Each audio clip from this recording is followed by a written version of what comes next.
The meeting of the Federal Executive Council was suspended because of the size. You have over 50 people seated in the council chambers whenever the meeting holds, and that is not advisable at a time like this.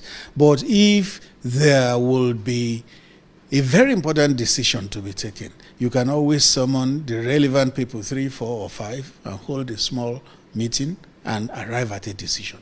It does not mean that one man is going to be taking all the decisions. Of course, yes, there are executive decisions, but the ones that must pass through consultation and which must have the buy-in of the Federal Executive Council can always be discussed at smaller meetings. So how will you describe the situation in the State House at the moment regarding presidential activities? Well, things are a bit on a low key. It's not that the State House is shut down. It's just that it's on a low key, just like the rest of the country. The rest of the country is also on low key. There is partial lockdown in most parts of the country. So what is happening at the State House can also be called a partial lockdown, not a complete lockdown. So is it true that a test was carried out on President Muhammadu Buhari on COVID-19? Well, what did you hear about the result? They say it's negative. Good. So that calls for rejoicing with him.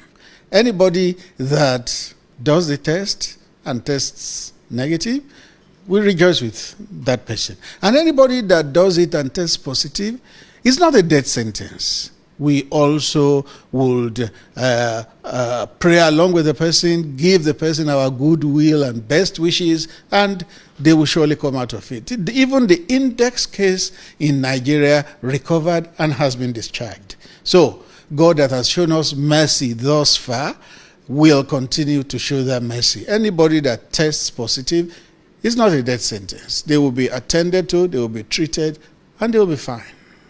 There have been reports in the media that the presidency has banned some media houses from covering the president. How true is that? Banned is a wrong word.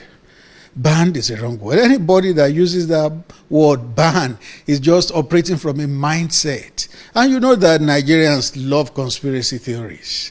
But this one is no conspiracy at all. And there is no ban. So what really happened? What happened is that in the press gallery, you have about 108 journalists in that single hall. And it goes contrary to the spirit of the times. The times dictate that you don't have too many people congregated in one place.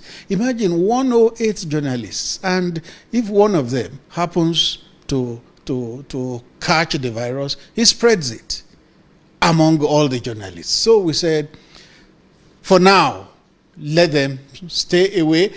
Not much is happening for now. Let the journalists stay away, but we picked a certain number, representative of the media. They will come in. If there is anything, they will cover. And those outside will also not miss, because there will be a system in which they can share reports. So ban will be a wrong word. It will be operating from a mindset of conspiracy, and there's no conspiracy here at all. So in situations like this, what other measures has the presidency taken towards containing the spread of COVID-19? In the country generally, you mean? In the State House. In the State House. Of course, you know that when you come into the State House, you have about 3, 4, 5 spots in which your temperature is tested, and you have to sanitize your hand. And if you come in and your temperature is way above a certain figure, then you will be advised to go for test and to take care of yourself. So I think so far so good.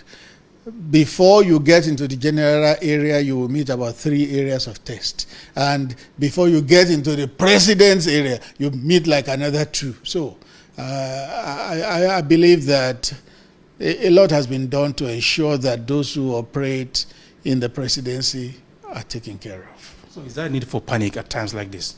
No, panic would not be the right thing to do. Because when you panic, you are bound to make mistakes. When you panic, you get agitated. And the situation does not call for that. Rather, it calls for cooperation with government. When they give instructions, let's abide with those instructions. And a number of things have been put in place to ensure that the well-being of Nigerians is taken care of. Thank you, sir. Thank you.